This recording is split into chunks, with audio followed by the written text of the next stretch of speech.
football is awesome. Welcome back to Friday Night Roots, everybody. I'm your host, Justin Thomas. Do me a huge favor before we jump into this video. Like the video, share it with your friends, and subscribe if you can. Appreciate all the love you can give as I continue to build this dream, if you call it that. But yeah, please do that. Appreciate all the love.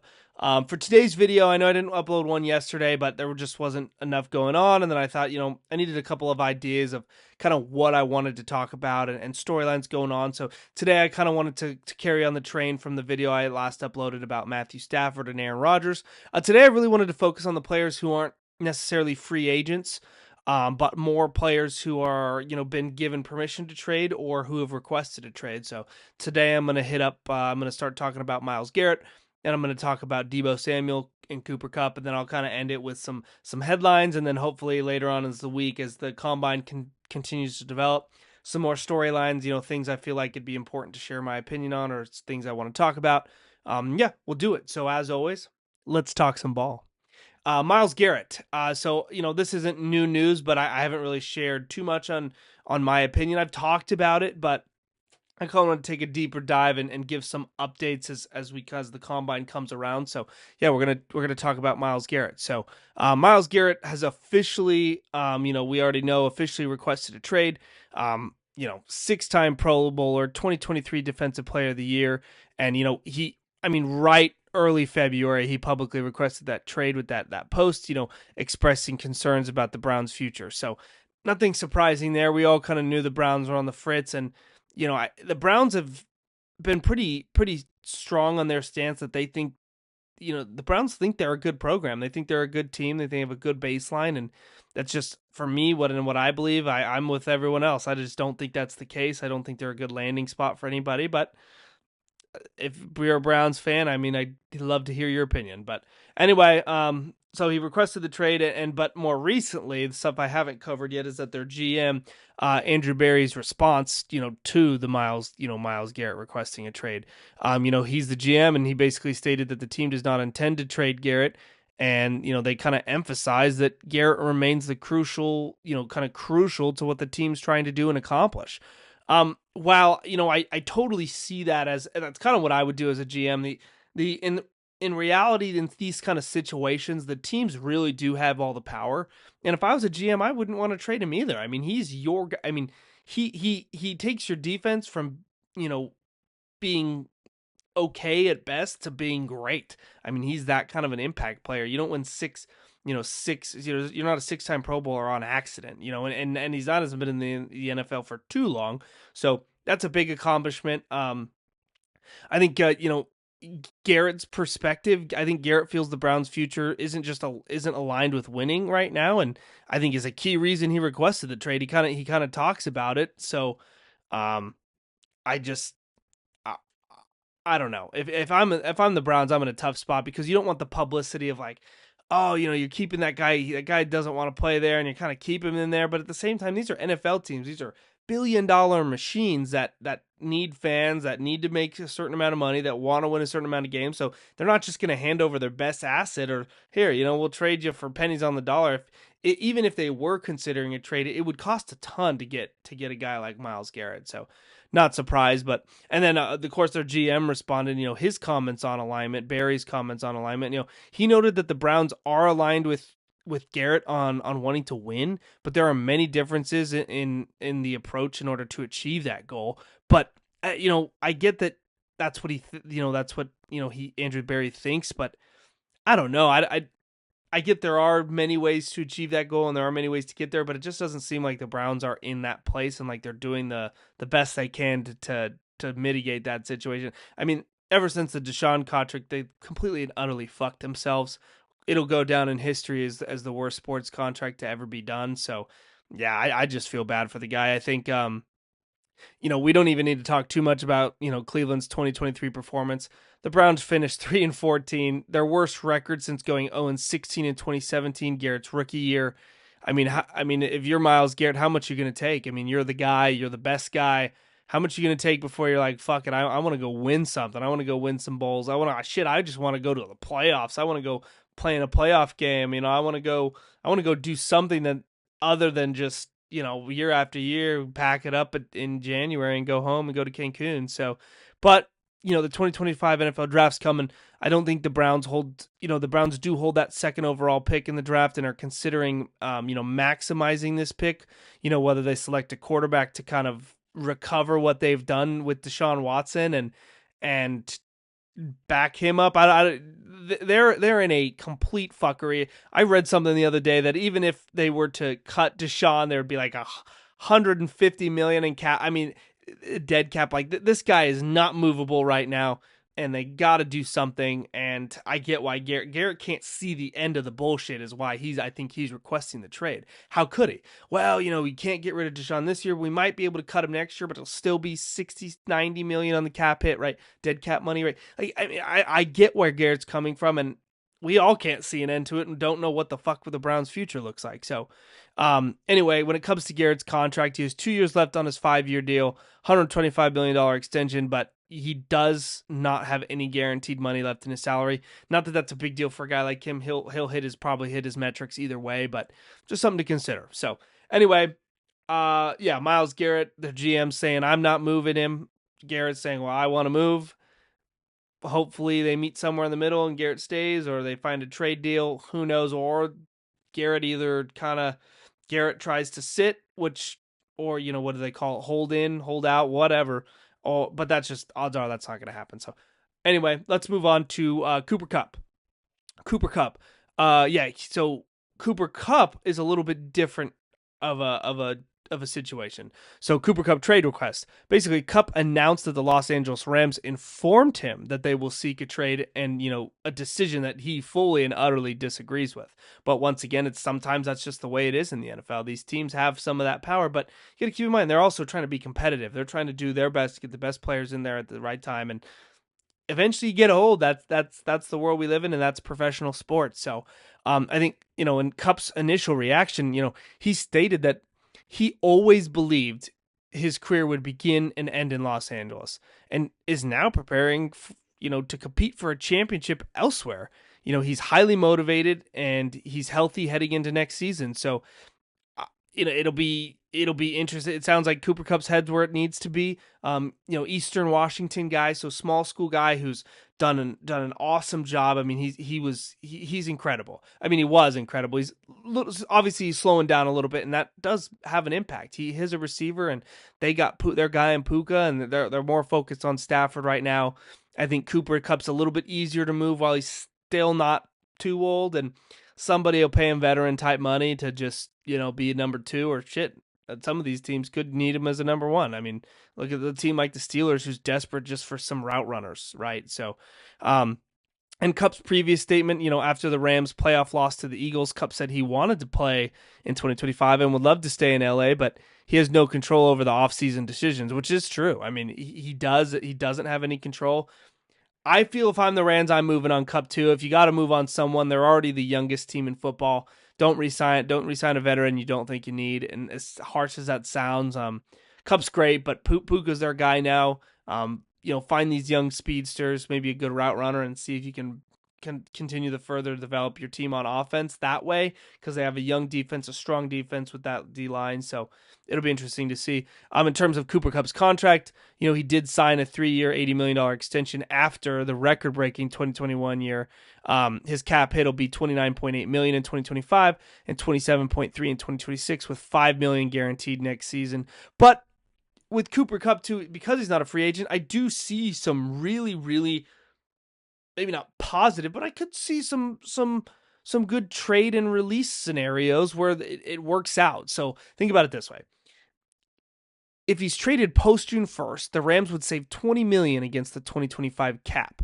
If he's cut in the offseason, the Rams would save $15 million in cash and $7.5 million in cap space. So, it really makes, and sorry, let me finish the last one. If released without a post June 1st designations, the Rams would absorb $22.2 million in dead money. So, I mean, they got to move him. And, that kind of also ties back into what I'm going to talk about when it comes to Deebo, because Deebo's kind of in that similar situation with the 49ers. He's got to make a decision, and the Rams need to move on something here. But I digress. I mean, the kind of money that these teams are making, and the kind of dead cap that some of these teams are absorbing and still being relevant, it wouldn't be the worst thing in the world for the Rams. And I get it's time they're reworking it, rebuilding that team, and making another climb up the mountain. So I understand. But anyway, Cooper Kupp's career, obviously he's been with the Rams since 2017, and he's been outstanding. He's been so good, and obviously he led the league in receptions in 2021, yards and touchdowns. He was a Super Bowl MVP. I just think the last couple of years he's been hindered by injuries. He played just 33 games the past 3 seasons with a season high of 812 yards. Hasn't even broke 1,000 the last 3 years, and that's just not going to cut it. Injury or not, that's part of the sport. I was told that young when I was playing football in high school. I got offered to go play in an all-star game one year. I got hurt at one of the all-star practices, and the coach looked at me and said, "Sucks, man. Next." I mean, he literally said that to me. He came up to me and said, "Son, sometimes you get hurt, and that's just it. Sorry, but you lost your spot. You can come and hang out, but it's about all you're gonna get." And he was kind of rude about it, kind of a dick about it, but he's right. I mean, and that's how the football will always be. That's how, that's why I think it's such a great sport, why it's such a competitive sport. So, the Rams are going to shift. Over the past 2 seasons, the Rams have relied more on rookie wide receiver Puka, obviously, making it less likely that Kupp would stay in his current contract. Nakua averages 88.4 yards per game in his first 2 seasons, but even despite missing 6 games, guy's a stud. So it'll be interesting to see what happens with Cooper Kupp and the Rams and how they navigate that. And also, like I touched on in my last video, they still got to worry about Matthew Stafford. So a lot of movement going on with less need in the Rams. It'll kind of be interesting to see. But anywho, let's jump into the last topic. One a little bit. Oh, excuse me. Gosh, I got so excited I hit the microphone. My goodness. One a little bit closer to my heart as a San Francisco 49ers fan. I'm going to try to keep this, like always, as unbiased as possible and speak from a place of just love for the game of football, right? So I'm going to just bear with me. Deebo Samuel, this is his well, I've lived through this also. This will be his second trade request. Deebo's requested a trade from San Francisco, this will be his second time in 3 years, right? With the team agreeing to allow him and his agent and to find a trade partner. I to say the least, I saw it coming. We all knew that the Niners couldn't keep paying all these stars. We all knew that was kind of going to happen. I don't know listen, as a Niners fan, if anyone was going to go, we all kind of knew it was going to be Deebo first. He's an awesome chess piece, but we kind of have some other chess pieces we can work with. Ayuk's just a pure talent route runner. Deebo's not a route runner. He's a put his head down and run you over type guy. So make him being in the receiver role has kind of been that interesting thing for Kyle Shanahan. If you get him wide open, and then it's kind of, you pass it to him, he gets it, then you get to see the magic of Deebo. Deebo's a yak guy. He's not a route runner to me. He's a yak guy. Once he gets the ball in his hands, all right, then he goes and shows his talent, right? Not before the ball's thrown, whereas like Ayuk, you can see the talent before the ball's thrown. Anyway, reason for the request, Samuel already kind of expressed his desire to move on during a conversation with Coach Kyle Shanahan in January. Though he emphasized the difficulty of the conversation, I always known they've had a close relationship, but yeah, obviously that's gonna make it a big deal. But let's go talk about his contract, because we already kind of know the drama surrounding it. It's not that even drama; it's just Niners want a more route runner based guy, and I think Deebo kind of wants to be a more important piece in a different team, and he will be. There are teams that need the services of Deebo Samuel for sure. Well, do I think he'll end up getting extended again with a ton of money? Probably not if I was a betting man, but he'll still get his money. He'll still get good money, and there's a lot of teams that still want him. So if he's traded before June 1st, the 49ers will absorb $31 million in dead money, which isn't too bad, right? That's still pretty bad, but he's due $15 million option bonus by March 22nd. So a trade would likely need to be completed before that June 1st date. Otherwise, it's just going to be tough for the Niners to do it that way. And if they release him, the 49ers could use a post June 1st designation to reduce the cap hit to $10 million over the next 2 years, but it's kind of one of those things where it's really hard to say. It's really hard to say. In post trade requests, Samuel's first trade request of 2022 was related to to I think just to the slow contract negotiations, but he eventually ended up signing that monster 3-year, $71 million extension in August. So it ended up working out. But I think the last one was more contract negotiation mind games, like, oh, they don't want to give me exactly what, do I even need to say more? Exactly what Brandon Ayuk did this year. I don't need to explain that to you guys. Like, this contract negotiation stuff, the Niners are hard heads, but they're not hard headed enough. And I think that's kind of all teams, though, right? Like, oh, we don't want this guy to leave. And it's like, well, go see what you can get. I doubt you'll get that, but whatever. 2023 performance, well, no shocker here. Deebo had a down year again. Career lows in scrimmage yards, 806, only 4 touchdowns, and he just struggled with consistency. Like I said, just for me, not being the best route runner lately. Social media frustration, after that stretch in Denver, he expressed that, he was not struggling at all. He just wasn't getting the ball, which I think there was some truth to that, but there are other factors that go into that. I also think Deebo, like I said, his route running is just, sometimes you watch it. I watch some of those Niner films and games and I'm like, gosh, Deebo, like, have a little more, but he's more of a just run at you straight up, crack you down the middle, make you run. I mean, he's going to make you tackle him. So, career highlights, obviously he's been a versatile weapon, 334 receptions, 4,700 yards, 22 touchdowns, 202 carries, 1,100 rushing yards, 20 I mean, the guy's legit. He carried them to that first Super Bowl with Jimmy G in 2019. Carried them. No one else came close.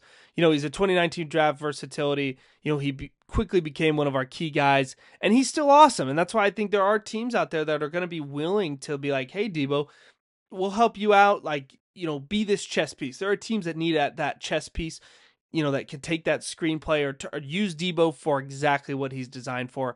And I think the Niners, going forward, he's just not in their cards for what they want to do.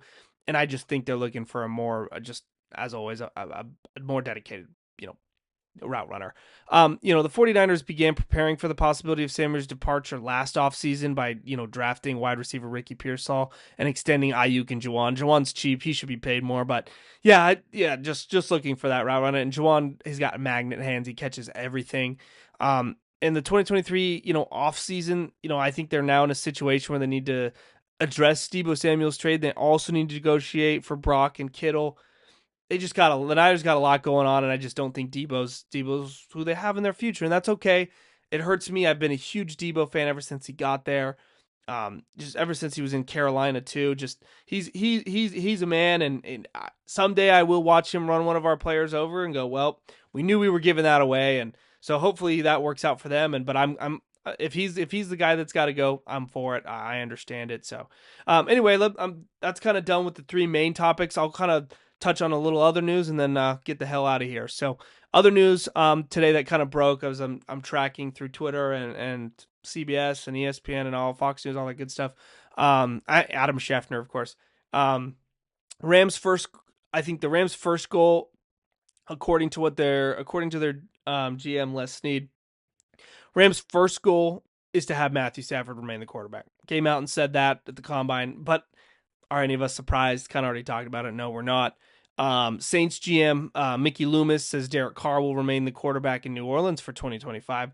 Now that was surprising, but it also wasn't, because do they have a lot of options? I mean, Derek Carr's, he's lower half, but is he that bad? Is he one of the top bottom 10 quarterbacks? No, he can survive. And with the right coach, who knows? Maybe he'll get back to his former glory where he was doing pretty well. He's got a lot of career yards, career NFL guy. So at least he knows the NFL well. And yeah, anyway, another one, I kind of already touched on it when I talked about Deebo, but 49ers GM John Lynch said they've started talks with Brock Purdy. Not really a surprise there. But he did say it's not a guarantee they get a deal done this year. So Brock says, I want way too much. They make, well, sweet, franchise tag. That could happen. Don't know, but and then the last one, Colts intend to have an open QB competition for Anthony Richardson. Not surprised here. Anthony Richardson, I think he's got a freaking bazooka of an arm, but I mean it's like a bazooka without a sight. You can't throw it accurately. So it'll be kind of interesting to see what that kind of develops. But as always, like I said, I'm back on the horse. So any of this new exciting stuff comes out, I'm going to try and keep up with it. I don't want to just get on here for no reason and just be boring and just regurgitate stats. So sometimes I feel like I've done that. So I'm trying to avoid that and just, be candid and share my emotion on a topic. But yeah, so do me a huge favor and like the video if you can, and share it with your friends. Subscribe if you can. I appreciate the love. And as always, let's talk some ball. Love you.